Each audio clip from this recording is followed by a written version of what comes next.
So, hello everyone. Thank you so much for joining us for another amazing webinar. Today's webinar is a very special one. We're doing a wine tour of Greece. And my two co-hosts, not me for sure, but my two co-hosts, they are the experts on this stuff. They know everything. They are entertaining. They are cool. They are good friends of mine. So please let me first welcome my co-host, Foti Stamos. Hello, Foti. Welcome. Aswari. And as you said, I'm also super excited about this webinar because there's so many great regions in Greece that needs attention and a great breakdown. And what better or who better to have with us to do that is our colleague, friend, associate, anything you can think of, Johnny Livanos of Diamond Wine Importers. Johnny, thank you so much for doing this with us. We're super excited. Yeah, happy to be here. It's always a pleasure to talk about Greece, talk about Greek food and wine, especially with you guys. Ari is more about the food part, but right. True. And I just came back actually from a trip to Greece earlier this week, so I have Greek touring mode fresh in the blood. You said frescos, as they say in Greek. Can you give us, I know this really doesn't have a lot to do with much, but just a very quick rundown on what the situation is in Greece, how you saw things, how it was going? Yeah, I mean, my trip was nice. I started off in Crete, in the city of Chania. Oh, did a nice exploration there. Then we went to Mykonos. My first time to Mykonos, actually. I've always been against going, because I'm like, this place is a party tourist place. I should go to the real islands. And then I went there and I had the best time ever. It's so fun. I was really surprised. I didn't realize it still has small Greek island charm, which was cool. And then we went up to Thessaloniki in the northern part of Greece, and that's where we have the distillery for Stray Dog Gin. So we distilled a batch of gin together, and then I spent some time in Athens. And towards the end of my trip is when the fires started happening. That was definitely challenging. Luckily, it didn't really affect us much, but definitely in Athens, you could kind of there was a smoky haze in the city. You could smell the smoke. And so things have definitely been tough in the areas of southern Athens, especially Evia. Evia has been hit the hardest. That's the second biggest island, kind of right to the east of Athens. And a lot of people had to evacuate and flee certain villages there, which has been heartbreaking to see. But I heard recently that there's been some rainfall there that has provided a little bit of relief to Evia. Oh, wow. Thank God. Yeah, I don't know if it's all done, but I just heard things have gotten a little bit better there, but at the same time, I mean, it's been decimated. So apparently the whole northern side of the island lost all its forests. So that was really sad. But, I got a little bit of experience because, with Stray Dog Wild Gin, we're talking about wine today, but we just want to quick mention with the gin is that we work with a nonprofit called Save a Greek Stray. And so we would give a portion of our sales to a dog shelter in Greece, and they were rescuing abandoned animals or animals that were lost during all the chaos of the evacuation. So we were able to support them a little bit and help them in their endeavors to just make sure people didn't lose. That's really their animals. So that's really thank God really there was yeah. But it was really fun to be there back in Greece. I haven't been to Greece in a few years, so it was beautiful to be there. Being a Greek American with roots there, I like to travel to Greece as often as we can. So that's kind of the goal with this webinar, is to take you to Greece. I'm not sure if many of you have been able to travel there or not recently or ever. Judging by the last names of a lot of people in the chat box, I feel like we have a lot of Greeks here. So maybe you've all been there. So hopefully this could be a little tour of Greece to bring you back. So I have a little presentation I'll share in a moment, but basically,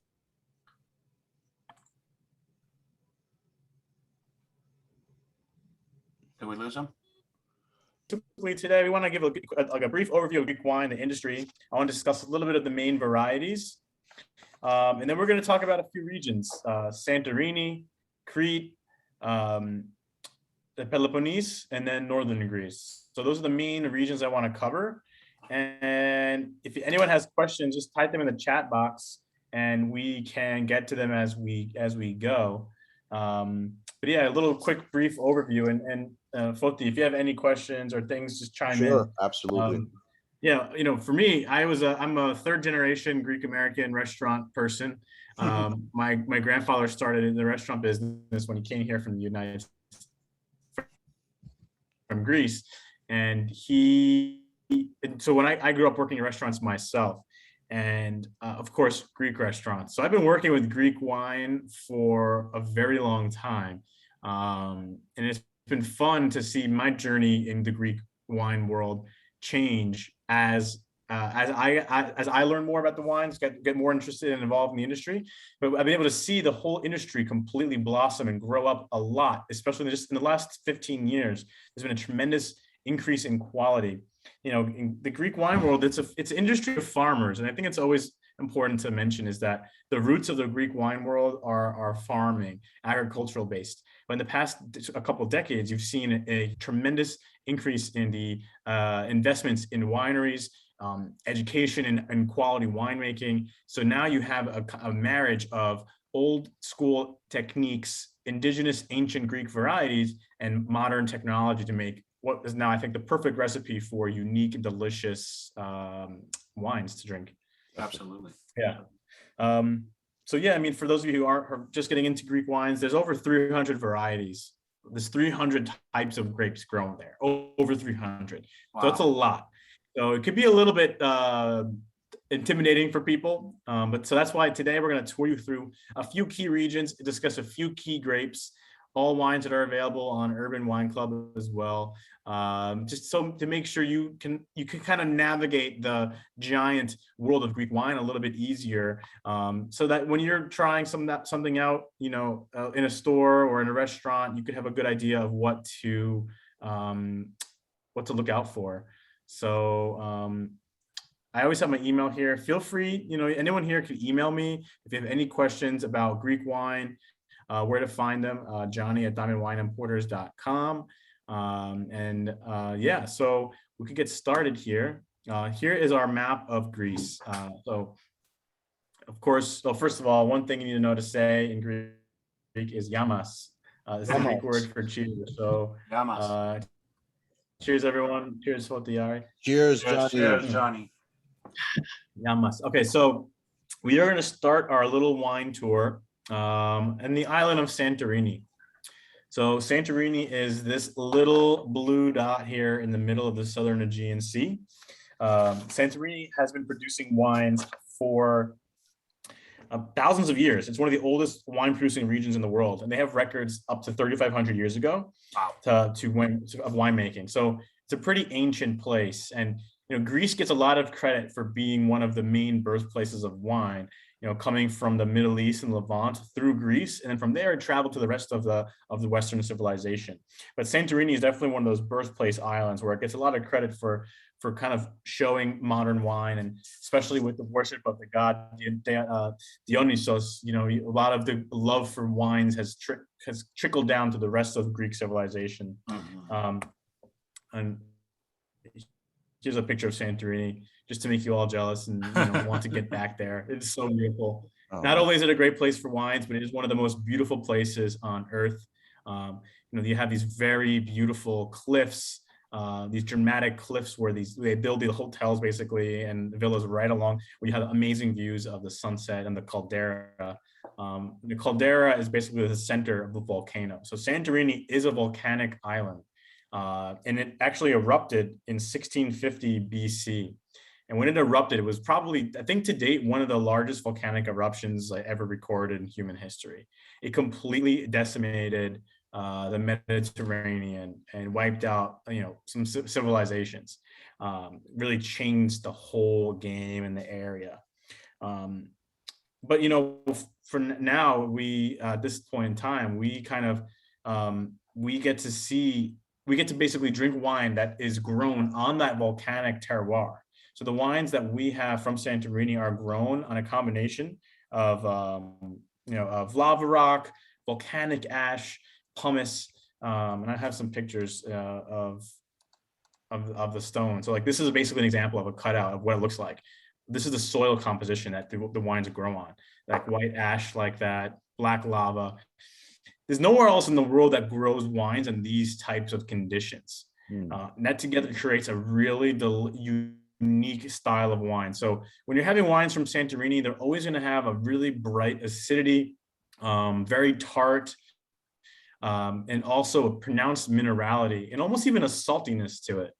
Because it's so close to the sea, that minerality from the volcanic soil, you're going to have this intense aroma that is unlike really anywhere else in the world. I also love mentioning, this is how they grow their vines on Santorini. They grow them in this basket method. And they train the vines to grow this way to protect the grapes. So for those of you who have never been to Santorini, it is so windy there. It is like violently windy. You cannot wear a hat on Santorini, or else it'll just blow into the ocean. But they train the vines this way. They've been doing it like this for thousands of years to protect the actual grapes from the wind. So the grapes will be trained to grow inside the vines, kind of like a little barrier, a little shield to protect the grapes from the wind, which blows sand and rocks and things like that, so the grapes don't get damaged. It also doesn't rain on Santorini at all. So by training the vines low to the ground like this, it allows the vines to kind of absorb that morning moisture, that morning dew, which is just such a recipe for really unique wines. I mean, I don't know if you've heard about this, but with wines that struggle more, like when the vines are under more stress, they end up producing a more flavorful product. The roots here have to really dig. It's like they're working out, right, Johnny? If the wines are under extreme stress and they're searching for their nutrients. Yeah, exactly. It's like they're training their muscles. Right. Yeah, and that means bigger muscles, bigger fruit. Exactly, and Santorini would exactly, and that gives them more characteristics, and especially the vines. As they're struggling to get water, the vines dig deep down to the ground. It's not uncommon for them to go up to like 60 feet deep. And at that level, they're just pulling in very concentrated water that's full of minerals, which again makes it. So, I mean, I don't know. Do you know any other volcanic areas that have produced wines just like this? Have you had much experience with that? There's the only other location that I can think of, but it's not nowhere near the same dynamic of Santorini, would be Sicily. I mean, Sicily also, but there's, I think, a different element in Sicily than there is in Santorini.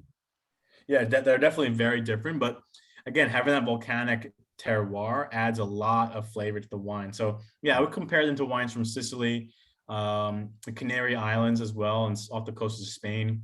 Yep. And then a lot of people compare these wines actually to like white Burgundy or to Chablis in terms of their flavor profile, because they have that bright minerality and that acidity, which is pretty common in that part of the world. Yeah. And still, I still think, Johnny, it doesn't do justice of how great these wines are, but it's a great starting point to give people an idea. Yeah, exactly. I just love showing this picture because while it looks like it's a pile of rocks, imagine a vine having to dig down through this kind of soil. That's what these vines do. It's like Santorini is really a miraculous place because nothing really should grow on this kind of soil, this kind of substrate. It looks like concrete. And yet these vines could dig 60 feet deep down to the soil. And as they're doing so, they're pulling up this fantastic minerality and all these amazing characteristics that make the wines unique. Here's another picture. This is actually from Domaine Segales. This picture is taken. This is a traditional vineyard on Santorini. So more traditional vineyards that you're probably used to seeing are, standing up in a trellis system and the vines go out. But on Santorini, everything's grown in this on the ground, hand-picked, harvested, everything done by hand. So it's a labor-intensive job, but the final result is something that you can't really compare to really anything else in the world. So it's something that I'm very proud of. And as Greeks, we're very proud of the wines of Santorini because they are world-class and they're unlike anything else out there. So cool. Yeah. And we could also give some credit to Greek ingenuity for taking this kind of terroir and like learning how to grow and grow well. Exactly. That's Greek like engineering. Brilliant. Yeah. and they've been doing it for thousands of years. And what I love that is like even the way they grow the vines, it's a tradition that's been passed down from generation to generation to generation. So while they could grow them different ways, right? They could incorporate modern techniques. The fact is, this way is perfect. The way they did it thousands of years ago is to this day the perfect way to grow them on Santorini. That's so cool. And that's what I love about it. It's like they could grow them traditionally, but you know what? They won't taste the same. They won't survive the same way. They won't produce the same characteristics. So, you know, I love that paying tribute to the traditional techniques. It goes a really long way. And in Greece, you know, we're very proud people. We always love our tradition, our heritage. But in a place like Santorini, you could see it really stay alive, and people stay true to those traditions, whether it's with farming or with drinking. Out of curiosity, Johnny, is there anybody on the island that doesn't do the traditional way? Is there anybody that tried something more modern? Yeah, I mean, you failed. I'd say the majority of them are grown this traditional way, probably at least 90%. But yeah, some wineries do a more traditional technique. Maybe there's sides of the island that are less windy and they could stand up straight. And also, if they're growing other wines, like if they're growing some of the red wines, they maybe do those and they stand them up. This is really a traditional way of growing a Ioritico and the white varieties. Yeah. But certain sides of the island are less windy. When you're on the top of these cliffs and these higher altitude areas, that wind is going to blow everything away. So you have to, you almost need to grow it this way. Gotcha. Yeah. And to finish our talk about Santorini, I wanted to quickly mention Domaine Segales. This is one of the premier producers on the island. They like to consider him the godfather of Santorini winemaking. He brought modern winemaking to the island after doing it basically as a hobby. You know, he was a math teacher making wine on the side in his family vineyards, and it took off. People realized, and people told him how good of a wine he was making, and then they convinced him to basically build his own winery. So in the early 90s, he started his own winery, and he's been growing wine a natural way with organic farming since 1994. And he's one of the first people to do organic farming in the wine world there in Greece, and using better technology to make great wine. So his is a relationship between great technology in the winery, but then in the vineyards using the ancient techniques. Here's just a picture of doing the harvest there. So again, everything done by hand, all organically. These are two wines I highly recommend you all to look out for: the Athiri blend, the AM, and then the Santorini Ioritico. And no Greek wine, no Ioritico from Santorini is complete without a nice plate of food. In Greece, wine is food. You always want to have it with your meal to accompany your dishes. So something like this, a whole calamari or octopus, is a great pairing with a Santorini Ioritico for sure. Awesome. Yeah. Any questions here, or what do you think? Should we move on to go to Crete? So the other thing we can quickly mention too, Johnny, is that isn't Santorini one of the few places or limited places around the world that has never been affected by Phylloxera? Yeah, that's definitely a good thing to mention. So Phylloxera, for those of you who aren't familiar, is a parasite that attacks the roots of the vines, and partially because of us Americans, we brought these parasites to Europe, and it decimated all of the European vineyards. Oh, wow. It did a lot of damage. So like wiped out vineyards from Spain to France to Italy. And in America, we never had that problem because the vines in North America, for some reason, were immune to this parasite. So all throughout Europe, to combat this parasite, they actually graft American roots on the bottom with European tops. So like they'll take the Chardonnay, but it grafted on American roots, which is immune to the parasite, as a way to combat Phylloxera. But because Santorini has these tremendous winds in the sandy soil, Phylloxera can't survive there. So luckily for them, they've had wines that are ungrafted on the original rootstock, which allows them to have some of the oldest vines on earth. So the average age for a lot of vines, especially like with Segales or other wineries we work with, they can be up to 60, 70 years old, and even some up to 100 years old. That's just the size and the age of the vine. And as the wines get older, They produce more concentrated flavor. They'll make less fruit, less actual berries of grapes, but the grapes that they do make will have more in-depth flavor, more concentration. Nice. So that's another reason why the wines from Santorini are just so unique and special. Cool. Yeah. All right. Yeah. Definitely. Okay, so let's head to Crete. Crete's gonna be the next place we talk about. Crete is, I was just there. It is so beautiful. I think Crete's one of my favorite islands in Greece. Have you guys ever been? Never, but I have, yeah. Was it your first time in Crete? Actually, my second time. Second, okay, yeah. Yeah, the first time I went, I was in the Heraklion area, which is in the center. This time I was here in Chania on the west side of the island, which is gorgeous. But Heraklion is important, and the center of Greece is important for us for this conversation because that's where a lot of the best wineries come from. So this area has a beautiful mountain range, so high elevation vineyards. And we work with a bunch of producers there, but namely the one we talk about today will be Nikos Douloufakis Winery, because they focus on a lot of these indigenous varieties from Santorini, like Vidiano and Ioritico, which are both red and white wines. The Crete is gorgeous. I mean, it's a rugged terrain. You have such a unique landscape. I love that it's like a big island. It's the biggest island in Greece and the southernmost island where it's very, very warm. So you have this environment that's very unique to producing great agriculture, great wines, food. But by being on this high elevation in these mountains, you also have the wind flow, not as violent as Santorini and strong, but still a strong wind flow that helps keep the vines growing safely from pests. It helps them mature and ripen well. It's a great recipe for producing high quality wines. That's me in Crete. That's me in Crete enjoying myself. This is why I love Crete so much. It's just there's always good food everywhere you go. And that's me drinking raki, which is basically tsipura or pumice brandy made from the local Cretan varieties with a nice little lamb feast over here. Yeah, I just love showing that because that's why I have. What time is it there that you're having that raki? It looks pretty early in the day. There's no wrong time to have raki.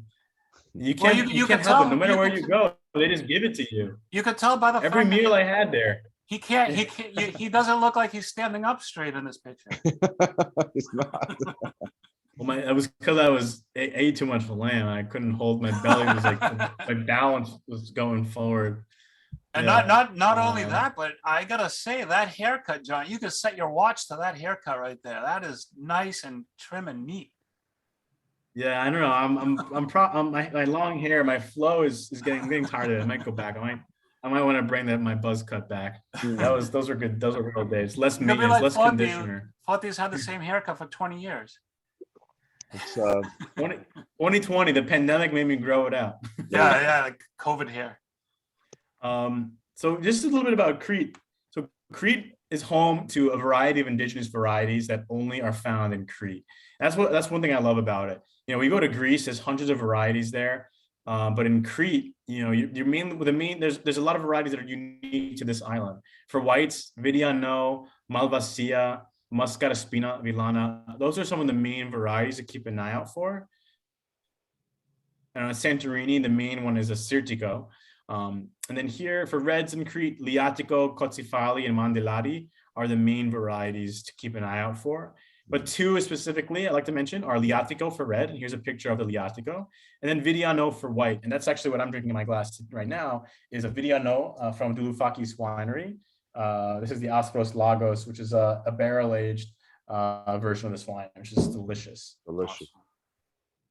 So, you know, if you're traveling through Crete, it's an island that's been producing wines for hundreds of years, thousands of years.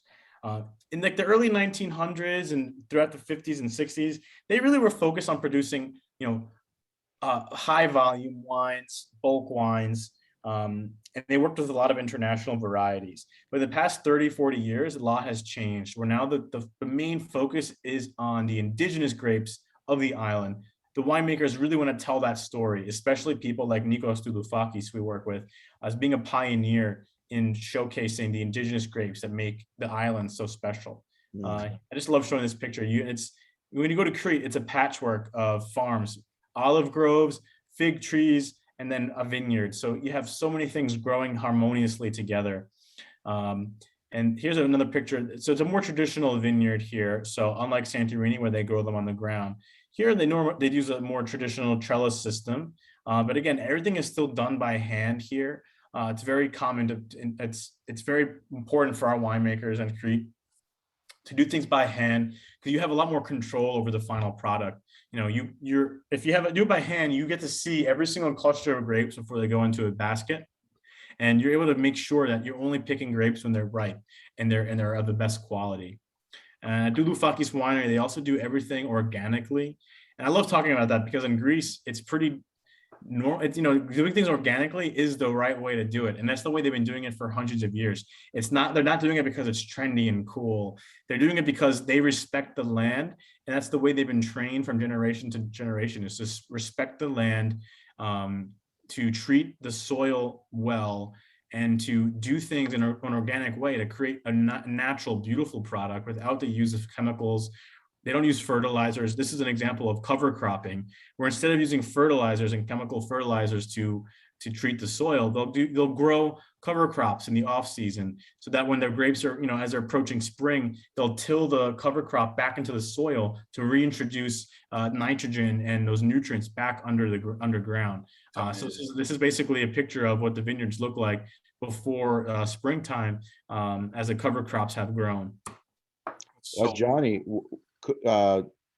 so do they ever practice biodynamic? Yeah, I mean, biodynamic is a whole other element, but yeah, they do incorporate some of that into their winemaking on the island.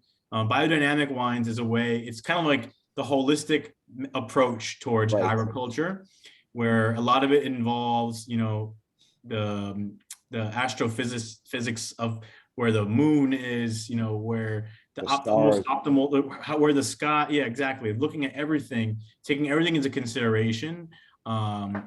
And, you know, if there's an issue, or if there's like a pest, or if there's, you know, a problem with the plants, they try to heal it holistically rather than using chemicals, which is the easy way to do it. It's kind of like the Eastern medicine of agriculture. You know, that's how I like to look at it. It's like looking at Mother Nature as a one whole cohesive unit and trying to figure out naturally how to fix things. So yeah, that's something they do here, for sure. And that's something I love. It's just a fun way to like look and approach agriculture.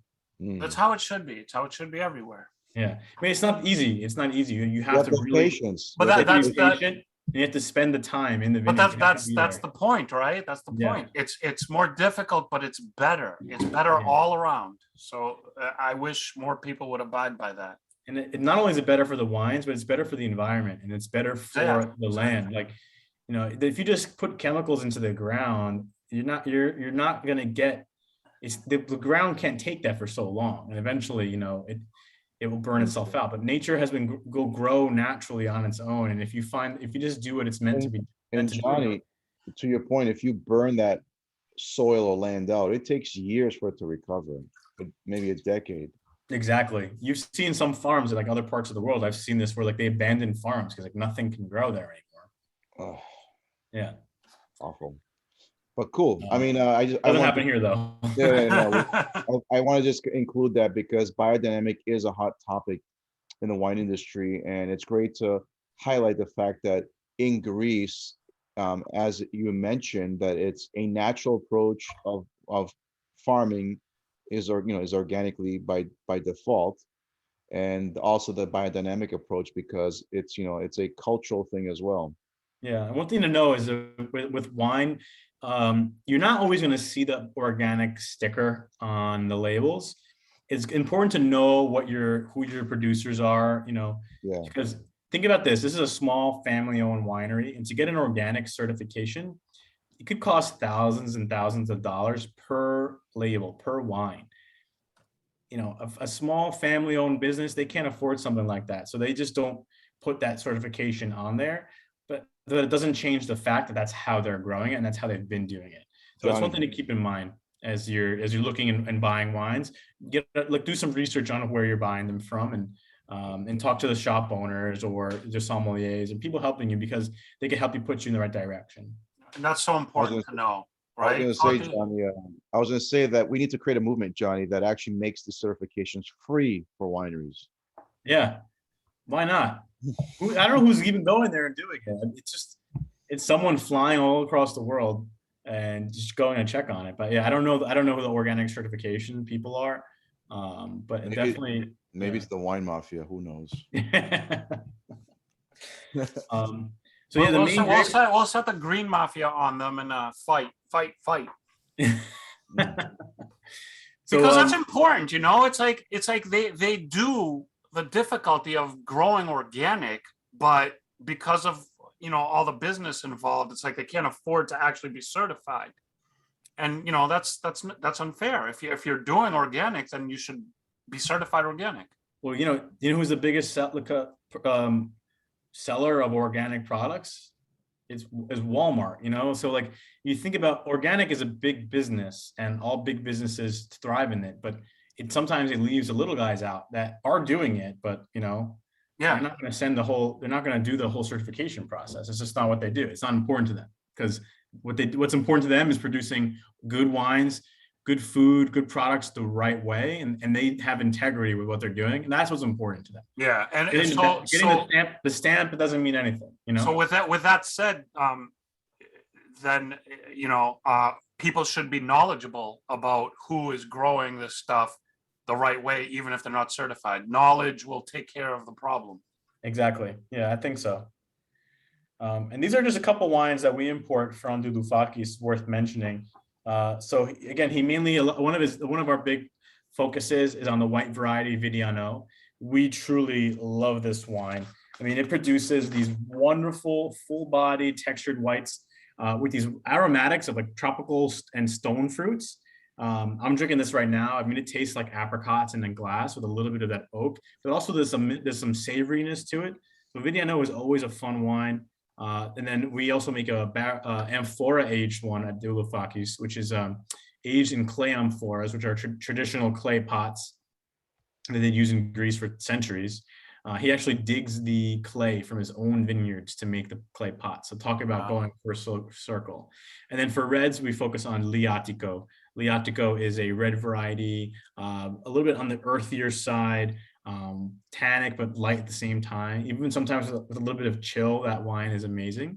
Again, two wines I love, great price point, and I think you guys have them in your store, right? We have both. Yeah, you have both of them. So definitely, if you're interested, go check out Greek Wine Club or Urban Wine Club to order some, because those are fun wines, and they're also at a great price point. I think these are some of the best priced wines on the store. For the price you're paying, they're tremendous value. So something just to consider for your next gathering this summer. Yes, absolutely, yeah. And again, no Cretan wine experience is complete without a selection of delicious foods. Again, I just took these pictures. I think they show that Johnny, Mediterranean landscape really well. Yeah. That's a quick question. The previous slide with the lineup of the wines, what was the middle wine? These two are the amphora aged wines. So we have is that an orange wine? Yeah. So that's an orange skin contact Vidiano. And that's available in the market? I believe you have it available in Massachusetts. Yes. Yes. What's going on? Why is this not on the cart? We're getting it on the card. That looks. It's a very limited wine. That's fine. I'm gonna let you know. Yeah. I know they brought in a couple cases, and if you can get some, I'd recommend just snagging it all, because that's all they would have. They only make about less than 100 cases a year. So wow. It's a super limited wine. But if you like orange wines of skin contact, that's probably the best one to go for, because it's funky. It's definitely unique, but it's well made. It's a clean wine, no sulfites added. Aged in clay amphora. It has this beautiful orange color because they aged it on the skins for 2 weeks. It is so delicious. And to me, it's one of the few orange wines that I really like.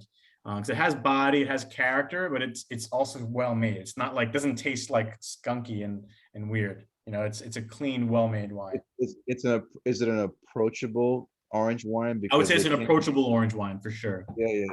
Oh, I love it. But it is unfiltered, so there might be some sediment in there. So it is, you know, you have to kind of just know what you're getting yourself into, but it is delicious. Mm. Yeah, I'll find some for you. This is all fascinating stuff. Yeah. I love it. I love it. And then they also make an amphora aged red wine as well, which we can talk about later. So the next region I want to run to is going to be the Peloponnese, the Peloponnesos. So the Peloponnese is home to a lot of famous Greek things. You have, this is where Leonidas in Sparta is from. This is where the original Olympics first took place. And this is where the Kalamata olive reigns supreme. So a lot of my favorite Greek things come from the Peloponnesos. This is the southern peninsula, right next to Athens, but it's also famous for their wines. This is actually the largest wine region in Greece. Very mountainous area with a rugged terrain, and it's dedicated mainly to indigenous varieties such as Filero and Ioritico. So on the eastern side of the Peloponnese, you have some of the best wine regions, because basically you have these valleys and mountain ranges that dot this whole area. And a lot of the best wines in this area are grown on these high elevation vineyards. So Filero is actually a pink skinned grape that produces white wines, and Ioritico is the red wine of the area. Both are grown in high elevation vineyards in a mountainous terrain.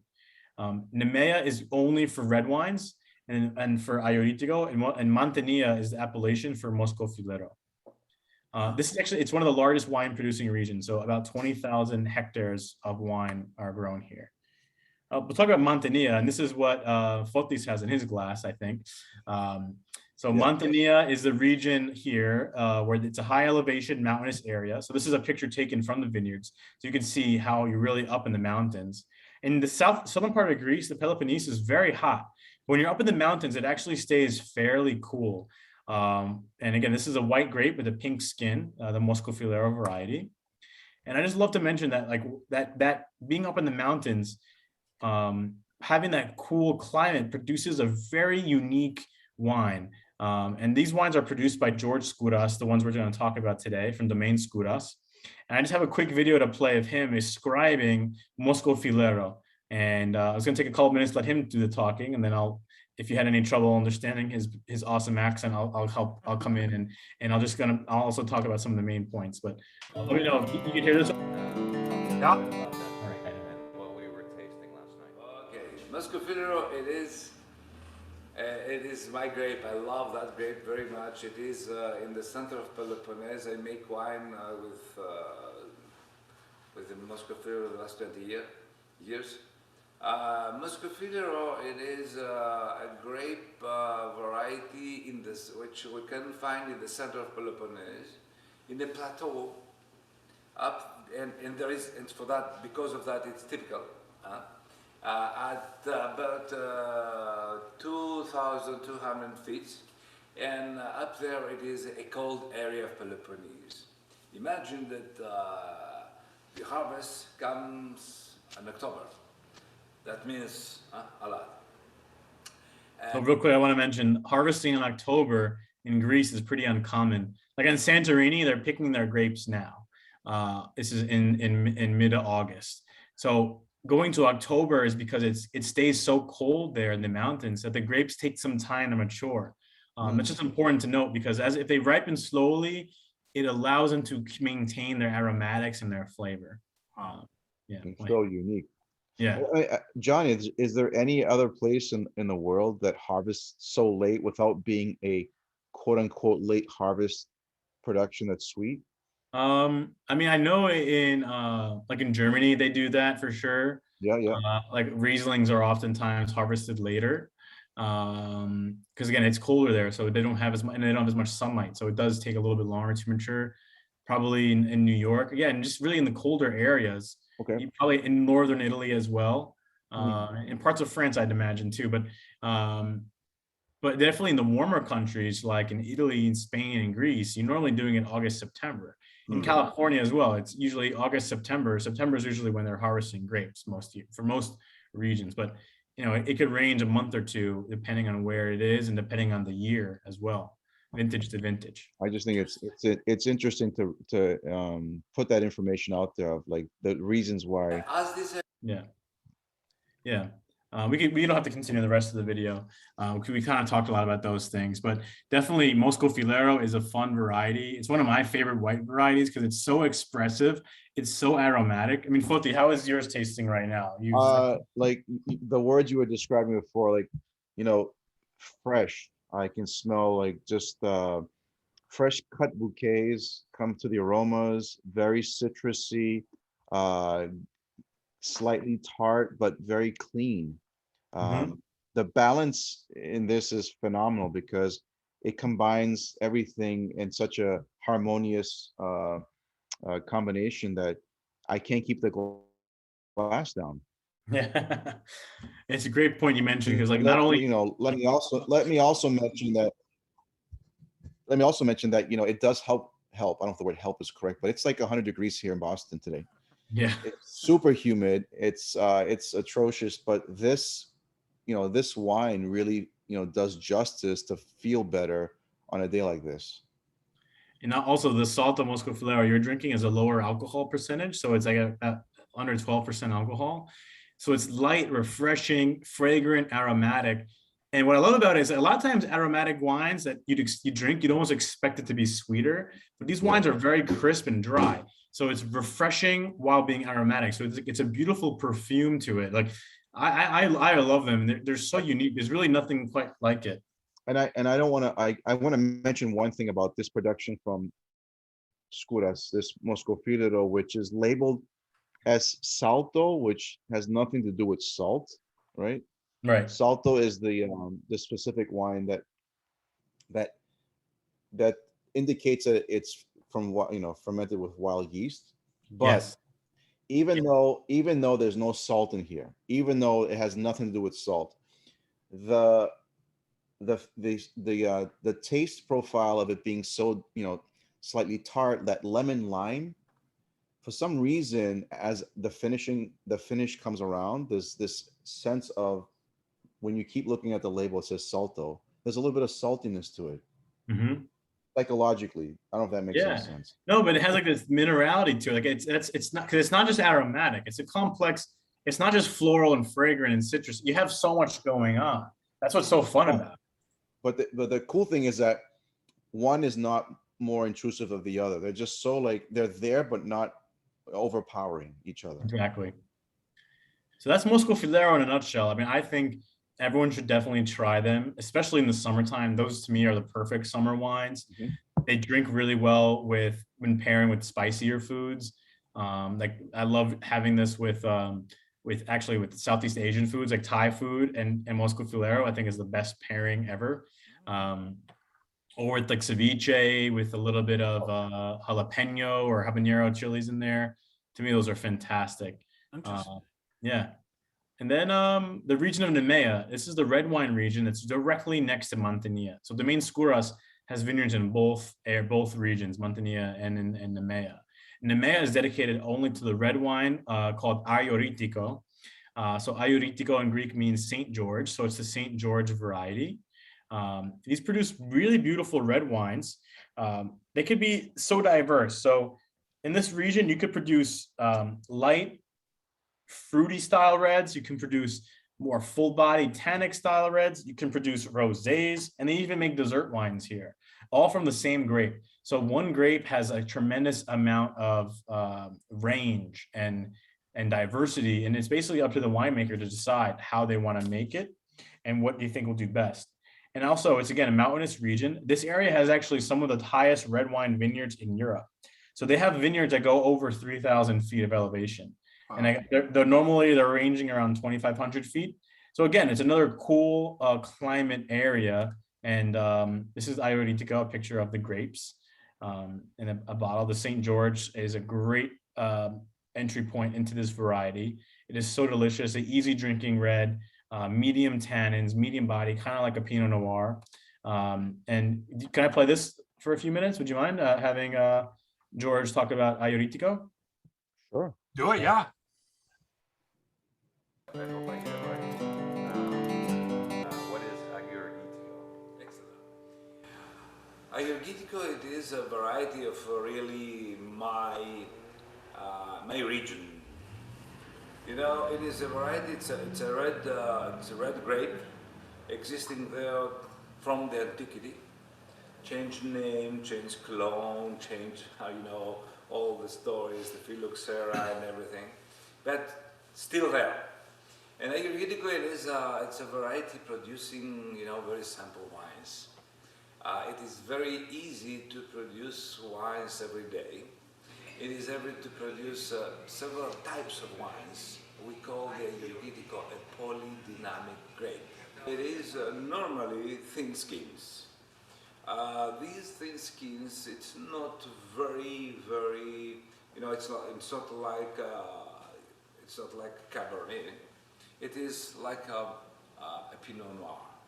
That means that the wine, it becomes round without all those big tannins can affect the mouth, and the style, it is very gentle. So the wine from Ioritico, let me describe the wine. The wine from Ioritico, first of all, on the nose, it is all about small red fruits. Berries, cassis, cherries, all these kind of red fruits, strawberries.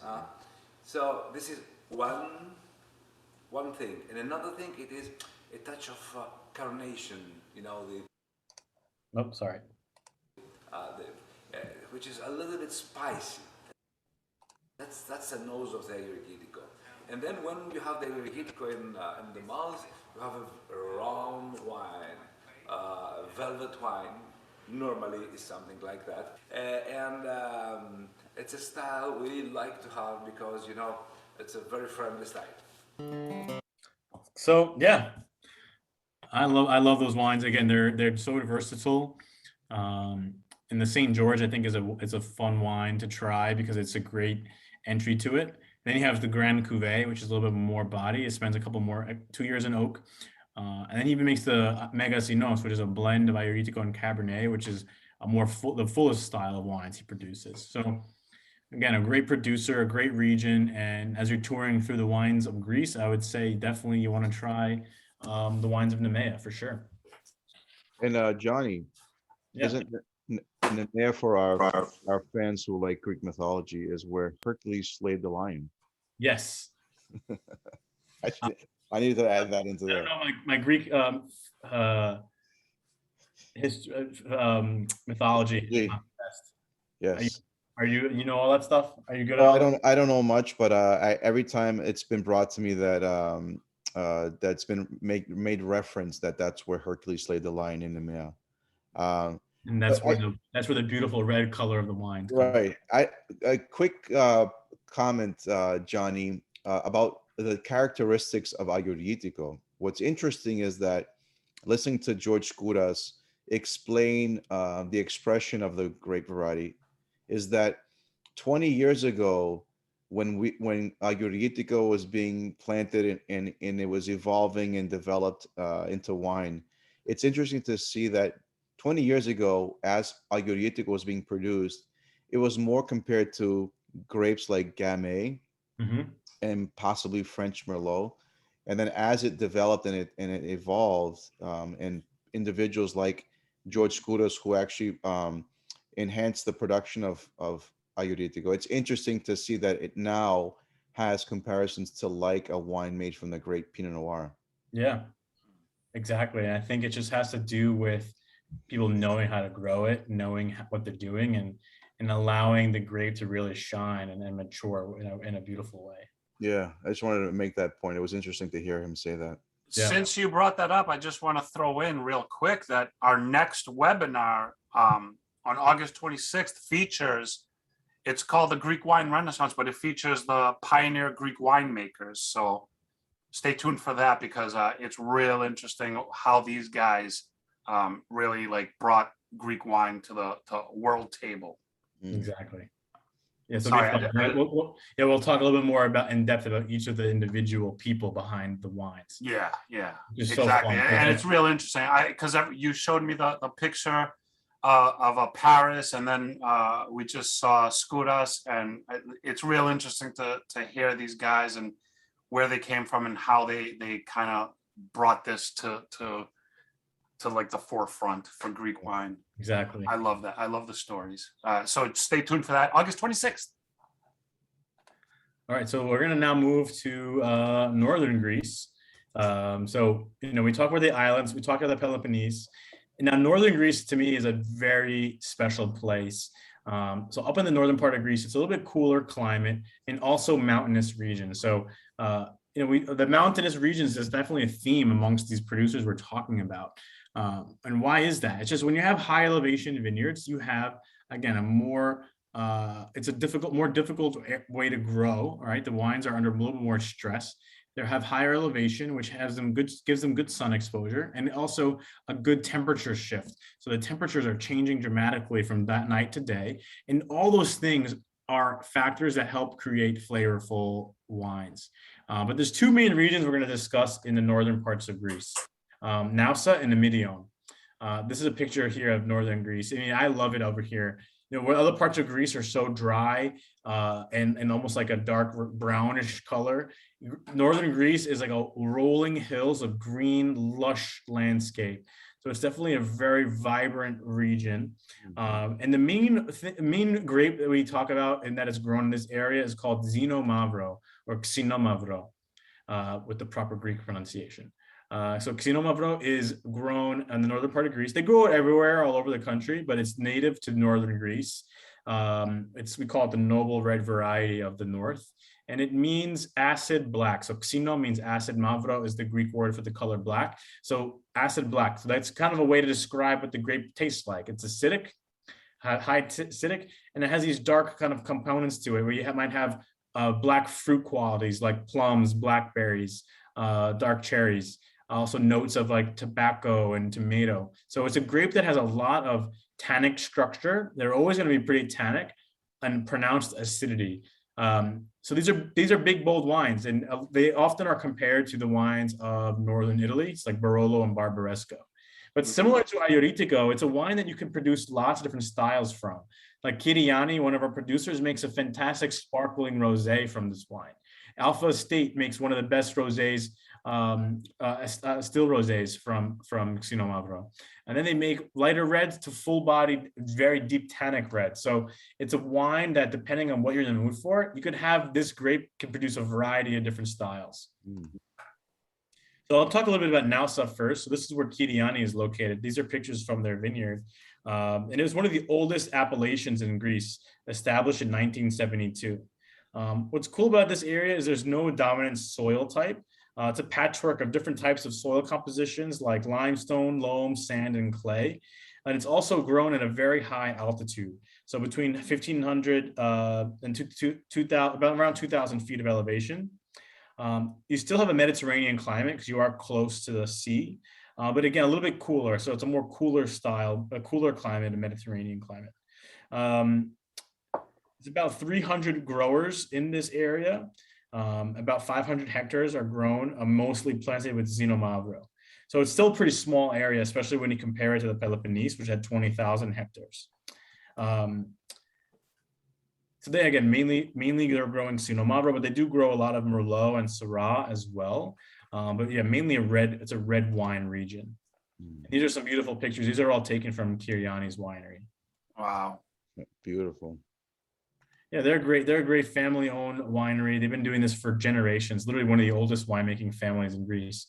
They've been making wine since the 1800s. And then the name comes from Yannis Boutari, Kiriani, which means Sir John. He started his winery with his sons in 1997 to really kind of showcase the beautiful varieties of the region and of Xinomavro. It does get kind of cold. I love showing this picture because it does get fairly cool in this region. And again, the temperature changes do produce very beautiful style of wine. And then the neighboring region in the north is called Amyntaio. It's only about an hour drive from Nausa. And it's again a little bit more cooler climate. It's the coldest winemaking region in Greece. So you have snow-capped mountains.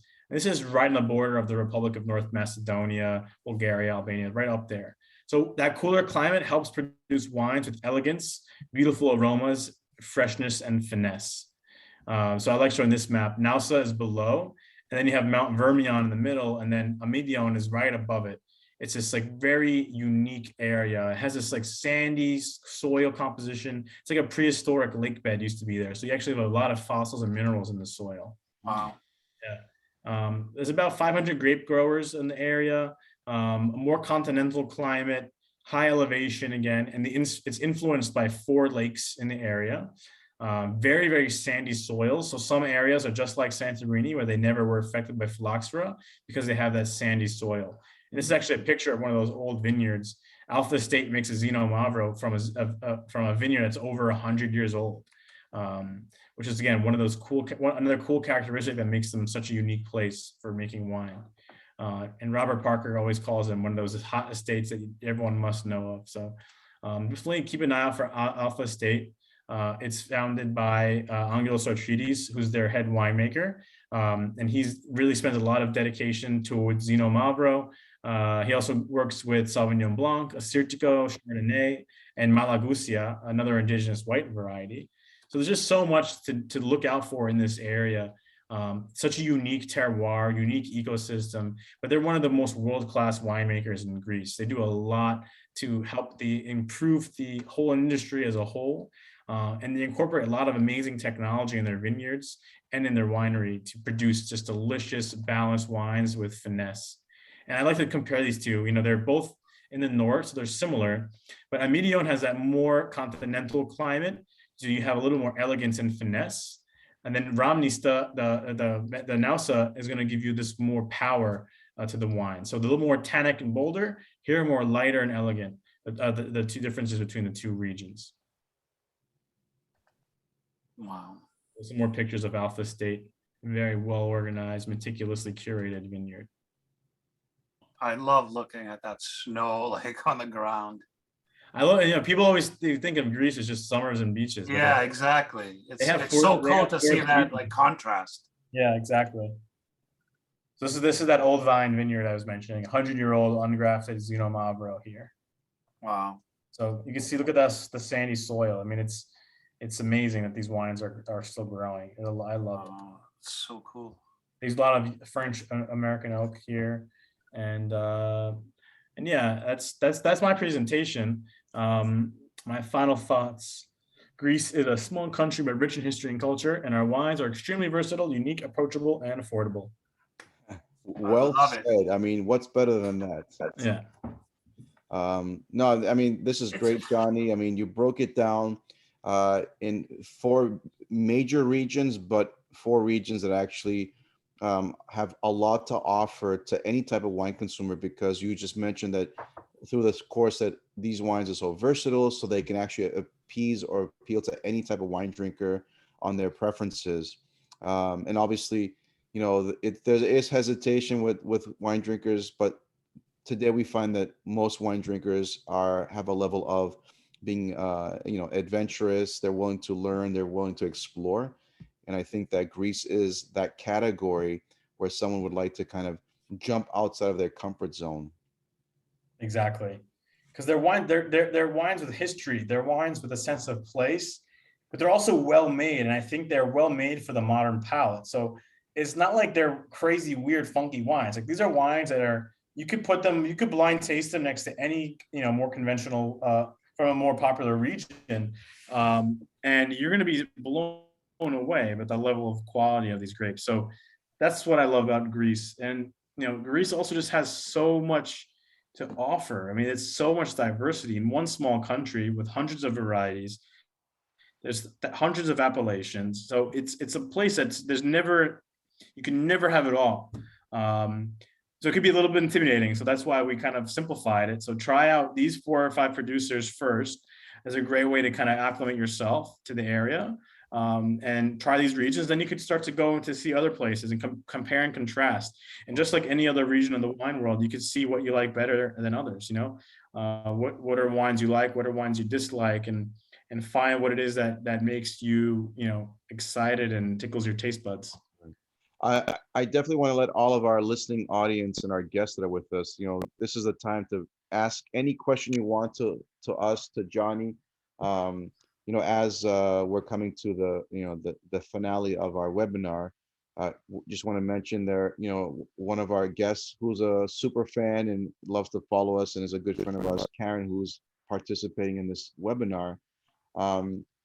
She's definitely an advocate of wines that are produced from organic farming, from sustainability practices. She also loves Nemea, and that's great to hear that. I'm sure she's been to Greece, but to me, she's a Philhellene who is enjoying Greek culture, but more about Greek wine. So we definitely want to open up the next couple of minutes to our guests to ask any questions. Her exposure to Greece is Euphoti, and she still loves Greeks, which says a lot about Karen. So Karen, thank you. It's the wine talking, maybe. That's what we're trying to say, Ari. I'm so interested in tasting that orange wine that Johnny brought up. God, I forget the name. I know. Yeah. Vidiano. Oh my God, I saw right when I saw that and you described it. And Johnny, it's also cool to notice that there's a lot of great restaurant groups around the country that are incorporating a selection of wine from Greece in their programs, which I think definitely helps, the actual, awareness of good quality that's coming from Greece. Exactly. I mean, sometimes people ask me why Greek wines have taken a long time to get off the ground. And I like to compare it to like wines from Italy, where Italian immigrants came and they opened up fancy Italian restaurants with Italian wines. And when the Greek immigrants came to America, they opened up American diners and they didn't serve Greek wine. And the wines they did serve were more of like the cheaper stuff. But now this next generation of Greek restaurateurs are opening these fine dining, fancier places, high quality seafood, Greek Mecca houses of the most beautiful, amazing wines, food, and they need high quality wines to match. So it's kind of all happening together. And now you're seeing these beautiful Greek restaurants becoming advocates for showcasing amazing Greek wines. And my family owns several restaurants in New York, Molivos, Usia, Oceana, and a lot of times Greek wines are highlighted on those menus. Molivos being the one of the first restaurants in the United States to have a full Greek wine list and has the largest Greek wine list in the country. So that's definitely fun to mention and to see how that's helped it's helped push the wine industry in the right direction. Well, you kind of answered one of the questions, which was what restaurants you're affiliated with. So Johnny's part of a restaurant group his family has. If you want to say it one more time, which restaurants they are. So my family is Lavanos Restaurant Group. It's Molivos, Oceana, City Limits Diner, and Modern Barn. And then we opened up Usia 4 years ago, but actually the restaurant changed names, changed concepts. It's now called Hudson West. And that's all those are in Manhattan and Westchester. Awesome. And then somebody asked, Italian varietals are grown in California. Are any Greek varietals being grown in the US? I've seen some experimental stuff. Yeah. The Ioritico, but I don't know of much else. I know they're experimenting with like Xenomavo and Ioritico in Australia. And Australia has a very big population of Greek people, so I think that's a reason for that. But there's not much else that I'm aware of Greek varieties being grown. It's experimental small stuff. I was gonna say, is the reason because they can't match that like unique terroir, the climate, all that? I just think there's no reason for them to do it. Like, people are learning about Greek wines, and the Greek varieties go hand in hand with Greece, where I think if a winery tried to replant Greek vines in California, I don't know if it would like pay off for them. Like, it would just be a fun, weird thing for them to do. It wouldn't be about like showcasing Greece, it would be. Yeah. It would be cool. It would be cool for us wine geeks in any. Yeah, like, I don't know who would go for it. Right. Like, but no, you're right. It's hard enough to try and sell, Greek wines from Greece. Imagine trying to sell Xenomavro grown in Central California. People are gonna be like, "What?" But yeah, you're right, John. I have like come across information that they are experimenting with those varieties in California. Ioritico as well. Yeah, but if for some weird reason Ioritico or some Greek wine became like a huge seller, you'd see everybody trying to jump in on it. Sure, of course. And that's the way it goes. But I don't think they would be able to recreate that uniqueness. But I did see something about a Ioritico being grown in like Argentina. I mean, we could say this though, Johnny, that even though there's not really a solid production of Greek grapes being grown in California, there are some great Greek Americans making wine in California. Yes, for sure. That's definitely true. Of course. There's definitely Greek Americans that are out there in California. I think the Lalonis family has been very impactful in California over the years in the industry. There's also, I think, the Levendis estate wineries in Napa, but there's definitely Greek Americans that are involved in the California wine culture. For sure. Yeah. Ari, any other questions that coming across our? No, I think that's it. And we're going to 8:15, so I'm gonna say I think we're gonna wrap it up, and I want to say a great thank you to Johnny as always. I mean, every webinar we do with Johnny, I'm part of, and yet I look forward to every single webinar that Johnny is gonna be part of because he always has this amazing information.